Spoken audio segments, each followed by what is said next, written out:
Africa has immense actual and potential wealth: gold, diamond, copper, manganese, bauxite, iron ore, uranium, asbestos, chrome, cobalt, a host of other minerals.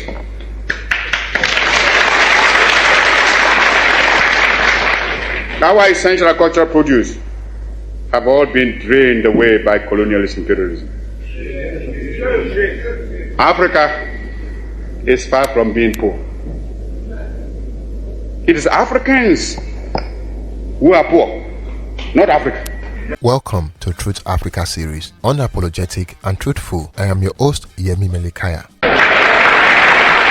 Fellow freedom fighters, comrades and friends, it is my great pleasure to welcome you to Accra and to this conference of African freedom fighters and supporters of the growing movement for Africa's liberation and unity. It is good for our cause to have a periodic meeting of this kind to examine our position in the great struggle to rid Africa completely and forever of imperialism and its handmaidens, colonialism and neocolonialism.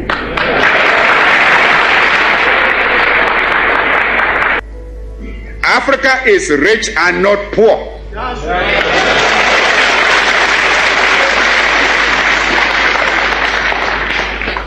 As the great wealth that has been taken out of our continent over 5 centuries of spoliation and extortion very well proves. Africa has immense actual and potential wealth: gold, diamond, copper, manganese, bauxite, iron ore, uranium, asbestos, chrome, cobalt, a host of other minerals.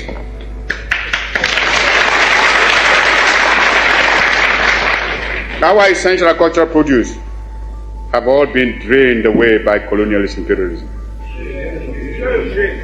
Africa is far from being poor. It is Africans who are poor, not Africa.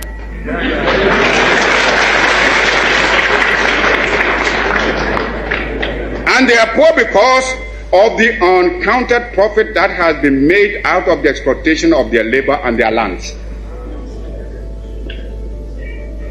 If we are being baited to enter a European community, we must have something that community needs, and needs badly, when it pretends to offer a bonus by way of aid. When Greeks come bearing grapes, should we not look them well in the mouth? If I may mix my metaphor. But I'm sure you get my meaning. I raise this point so that it will stay in your minds when you may be tempted by the seductive promises of new colonialism to forget the real character of colonialist imperialism and be persuaded away from your own true interests and those of Africa. For today, we must each see ourselves as part of Africa in order that we may face colonialist imperialism and its new form, neocolonialism, on a continent-wide front. This requires some plain speaking. And for the sake of Africa, let us speak plainly.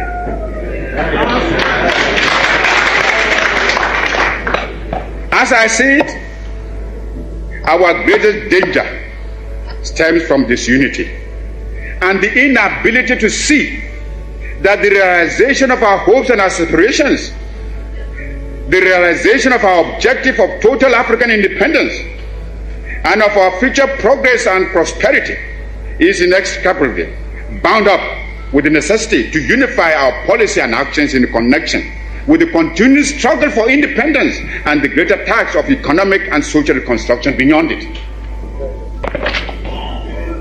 We must therefore face the issue of African unity now, for only unity will make the artificial boundaries and regional demarcations imposed by colonialism obsolete and superfluous. African unity will thus provide an effective remedy for border disputes and internecine troubles.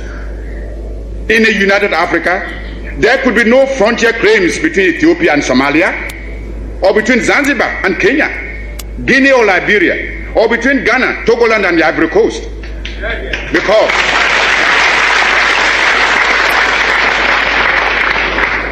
Because we would regard ourselves as one great continental family of nations. Some of the leaders, it must be confessed, do not see the struggle of their brother Africans as part of their own struggle.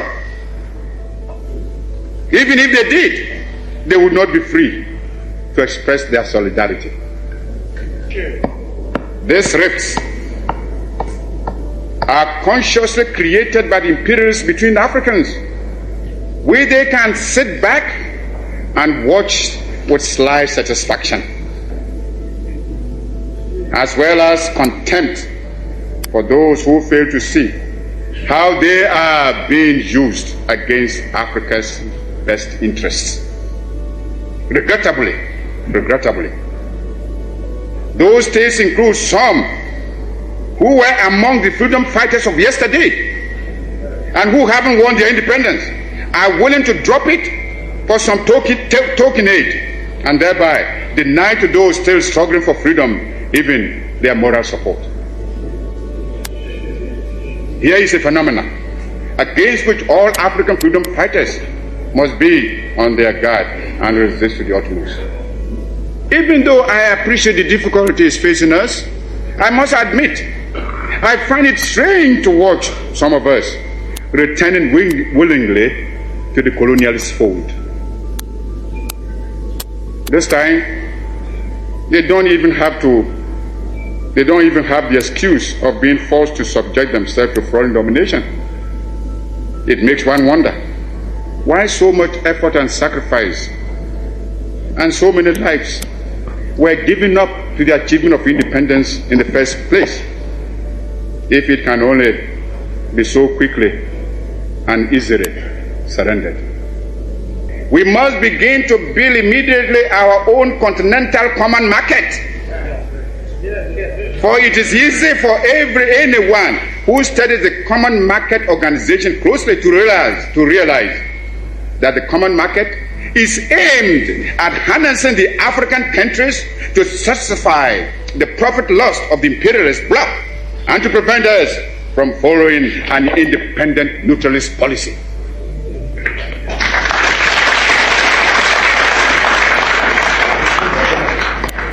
It is easy to see that the imperialists and the colonialists are determined to retain the African countries in the position of suppliers of cheap raw materials.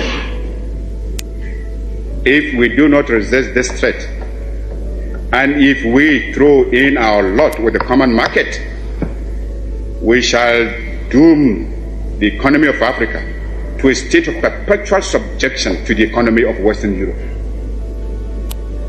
This will, of course, hinder the industrialization of our young African states.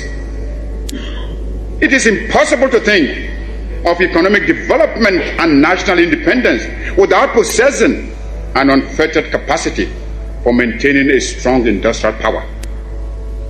The activities of the common market are therefore fraught with dangerous political and economic consequences for the independent African states. The organization constitutes an attempt to replace the old system of colonial exploitation by a new system of collective colonialism, which will be stronger and more dangerous than the old evils we are striving to liquidate from our continent.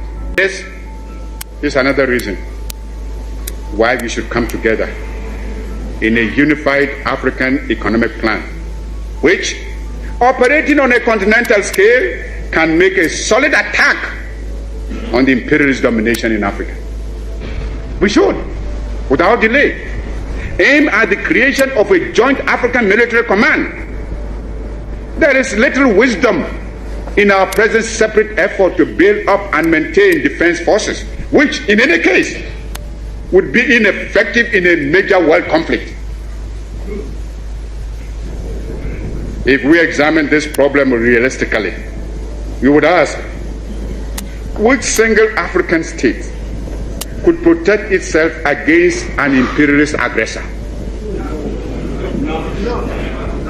And how much more difficult this would be when some states are allowing the imperialists to maintain bases on their territories. I have already referred to the military forces which South Africa is raising and the danger it poses for the new African states and the struggle of those still in chains. Only our unity can provide us with anything like adequate protection. Those problems can best be met within a unified Africa, and it should be possible in the higher reaches of our endeavor to devise a constitutional structure which will secure the objectives I have outlined, and yet preserve the sovereignty of each of the countries joining the Union. Countries within the Union will naturally maintain their own constitutions, continue to use their own national emblems and national anthems and other symbols and paraphernalia of sovereignty. Regional associations and territorial groupings can only be other forms of balkanization unless they are conceived within the framework of a continental union. There are existing models which we can modify or adapt to our pattern. The United States of America, the Soviet Union, India and China have proved the efficacy of unions embracing large stretches of land and population.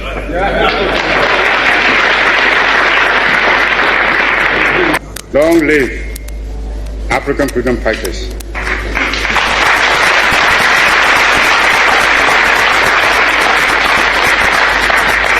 Long live African independence.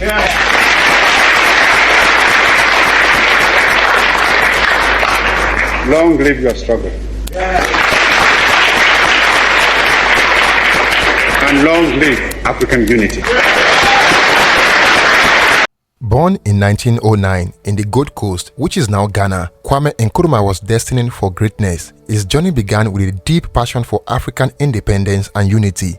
Nkrumah's transformational journey was greatly influenced by his education and experience abroad, where he witnessed the global struggle against colonialism and oppression. In 1957, Kwame Nkrumah led Ghana to become the first African nation to gain independence from British colonial rule. This historic moment not only marked Ghana's freedom but also inspired a continent. With a vision of united Africa, Nkrumah famously proclaimed, "Africa must unite or perish." He understood that true progress and prosperity for the African people could only be achieved through unity. In 1958, Nkrumah hosted the first Conference of Independent African States in Accra, Ghana. This historic gathering brought together leaders from across the continent to discuss cooperation and unity. Nkrumah's charisma and determination won him the respect of fellow African leaders. Together, they dreamt of a united Africa that would overcome the division imposed by colonial powers. Nkrumah's relentless effort led to the formation of the Organization of African Unity (OAU) in 1963. This landmark organization aimed to promote unity, peace, and cooperation among African nations. While full African unity remained a challenging goal due to various complexities, Nkrumah's dedication laid the foundation for future efforts. Unfortunately, Nkrumah was deposed in 1966 by the National Liberation Council in a coup d'etat, under whose supervision the country's economy was liberalized. Nkrumah lived the rest of his life in Guinea, where he was named honorary co-president.